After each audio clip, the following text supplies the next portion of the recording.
स्वामी तिन्ही जगाचा आई विना भिकारी आणि आई वडिलांना सर्वश्रेष्ठ मानलं जातं, त्यांना गुरु मानलं जातं आणि त्यांच्या आशीर्वादावर, त्यांच्या संस्कारावर आमच्यासारखे कार्यकर्ते घडत असतात.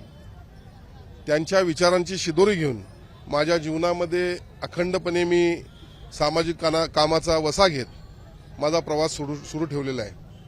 आज ते आमच्यामध्ये नाही आहेत, पण त्यांची आठवण अखंडपणे राहावी आणि खऱ्या अर्थानं सर्वांनाच आपल्या आईवडिलांची आठवण राहावी, आईवडिलांना कोणी विसरू नये हा दृष्टिकोन ठेवून त्यांच्या स्मरणार्थ आषाढ एकादशीला जो रथ या ठिकाणी प्रति पंढरपूर नंदवाळ या ठिकाणी जातो, हा चांदीचा रथ अर्पण करावा अशी माझ्या मनात कल्पना आली आणि त्याचं आज लोकार्पण सोहळा या ठिकाणी होतोय. हे होत असताना मला अत्यंत आनंद वाटतो. या ठिकाणी अनेक संत महंत या ठिकाणी उपस्थित आहेत, हजारोंच्या संख्येनं वारकरी समुदाय या ठिकाणी उपस्थित आहे आणि आजच्या या दिवसाच्या माध्यमातून माझी सर्वांनाच आपल्या माध्यमातून नम्र विनंती आहे की मुना आपला हिंदू धर्म हा आई वडिलांच्या संस्काराच्या शिदोरीवर चालणारा धर्म आहे, संतांच्या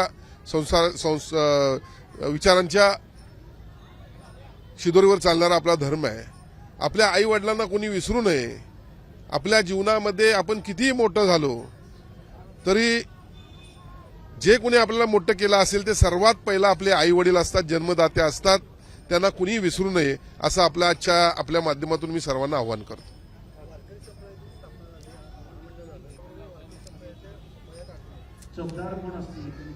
तत्कालीन मुख्यमंत्री सन्माननीय एकनाथजी शिंदे साहेब यांनी वारकरी महामंडळाची स्थापना केलेली आहे. अर्थात आपल्या सर्वांना माहीत आहे, त्यानंतर निवडणुका झाल्या, काही प्रमाणात सत्तेमध्ये बदल देखील होत असतात, पण निश्चितपणे अनाथांचा नाथ म्हणून ज्यांना संबोधलं जातं, सर्वसामान्यांचा नेता म्हणून ज्यांना संबोधलं जातं, असे एकनाथजी शिंदे साहेब यांच्या मनामध्ये निश्चितपणे वारकऱ्यांच्या विषयी काही वेगळं करण्याची निश्चितपणे त्यांची मनीषा आहे.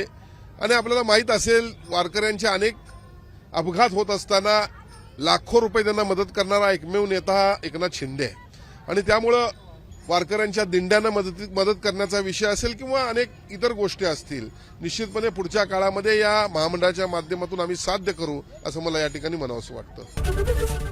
एबीपी माझा, उघडा डोळे बघा नीट.